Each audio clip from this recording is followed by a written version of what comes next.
Aujourd'hui, il y a beaucoup de collaborateurs parlementaires qui se baladent en jean basket à l'Assemblée et c'est pas mal vu. Mais à l'époque, on regardait un petit peu de travers. Mais au final, je me dis que c'est peut-être une chance parce que au début, on m'a jugé en me disant mais pourquoi il est là? C'est le fils de qui? Pourquoi il l'a embauché lui et pas quelqu'un d'autre? Ça, c'est une injustice.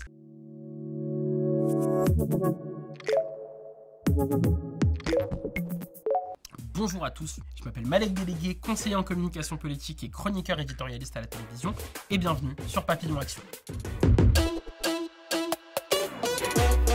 J'ai un parcours un peu spécial, j'ai pas eu mon baccalauréat et 2 jours après la fin de mes épreuves, je signais mon contrat de travail à l'Assemblée nationale avec un député. En réalité, j'étais engagé en politique depuis l'âge de mes 15 ans, donc c'est devenu ensuite mon métier, suite à une rencontre et une opportunité qui s'est passée aussi par la suite, puisque la télévision, ça a aussi été une rencontre et une opportunité avec Cyril Hanouna, et c'est ce qui fait aujourd'hui ce que je suis, 8 ans de carrière maintenant en tant que collaborateur politique et 3 ans à la télévision.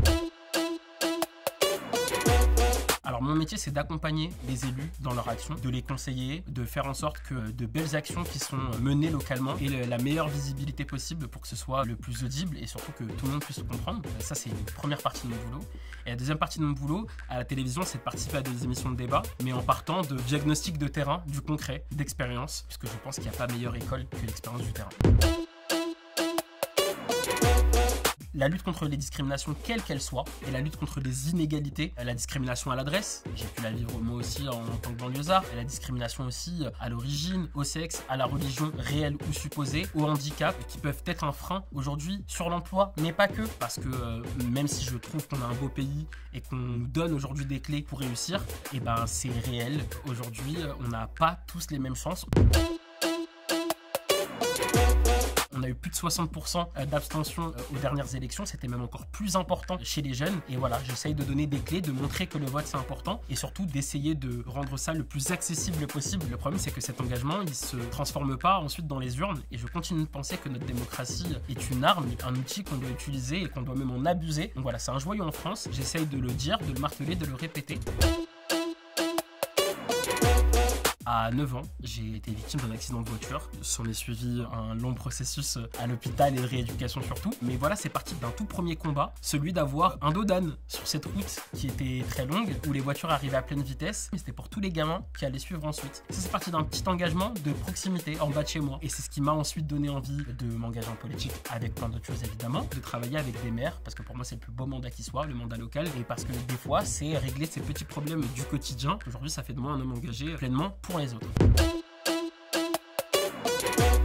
J'ai, moi, un parcours d'homme qui n'a pas fait d'études. Je suis entouré de personnes dans le milieu professionnel en politique qui sortent de Sciences Po, d'études de droit. Mais la diversité, c'est que moi, je ne les regarde pas comme des personnes qui ont une différence et eux inversement. Et en fait, on s'apporte l'un l'autre, on se complète l'un l'autre dans le travail, mais pas que, aussi humainement.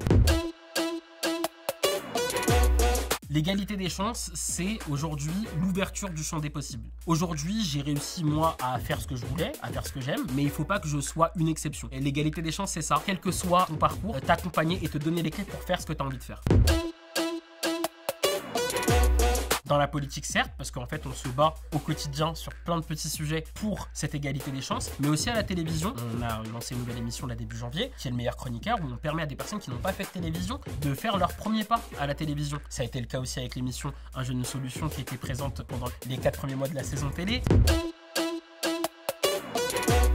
Quand j'arrive à l'Assemblée nationale en tant que collaborateur parlementaire à 18 ans auprès d'un député, j'ai décidé de garder mes codes, donc d'être en jean basket. Aujourd'hui, il y a beaucoup de collaborateurs parlementaires qui se baladent en jean basket à l'Assemblée et c'est pas mal vu. Mais à l'époque, on regardait un petit peu de travers. Mais au final, je me dis que c'est peut-être une chance parce que au début, on m'a jugé en me disant mais pourquoi il est là? C'est le fils de qui? Pourquoi il l'a embauché lui et pas quelqu'un d'autre? Ça, c'est une injustice. Mais finalement, c'est devenu un avantage puisque ça a été mon élément différenciant puisque j'étais le petit collaborateur en jean basket.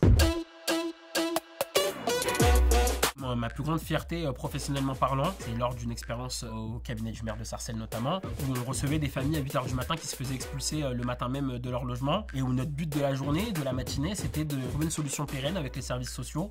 Nous, ça nous a pris quelques heures de travail dans une journée, mais eux, ça a littéralement changé leur vie et de me dire qu'on a contribué avec d'autres à changer la vie de l'humain au quotidien, et bah voilà, c'est ma plus grande fierté professionnelle. Je pense que tout est possible à qui rêve, ose, travaille et n'abandonne jamais. Je me la répète très souvent et ça m'aide à avancer et ça décuple mes forces, je pense, au quotidien.